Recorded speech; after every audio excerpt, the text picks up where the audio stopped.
PSL বাংলাদেশে করার আহ্বান পাকিস্তানি সাবেক ক্রিকেটারের। চমক জাগানিয়া এই মন্তব্য করেছেন বাসিত আলী। দুবাইতে নয়, ঝামেলার মধ্যে আয়োজন করা যেতে পারে বাংলাদেশে, যেখানে দর্শক কানায় কানায় পূর্ণ থাকবে।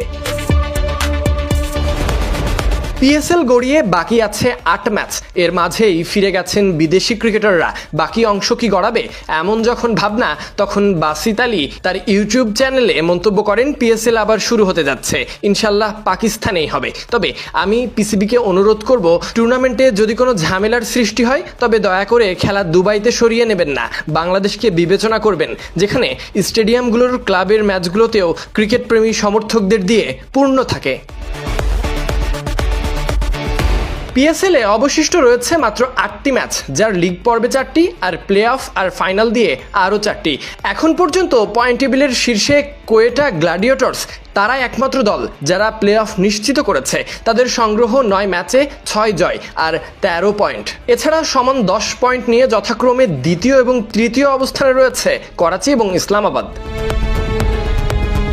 পরবর্তী 3টি দল হলো লাহোর কালান্দার্স 9 পয়েন্ট নিয়ে, পেশোয়ার জলমি 8 পয়েন্ট এবং মুলতান সুলতান 2 পয়েন্ট। সবশেষ চ্যাম্পিয়ন মুলতান অবশ্য পয়েন্ট টেবিলের একেবারে তলানিতে।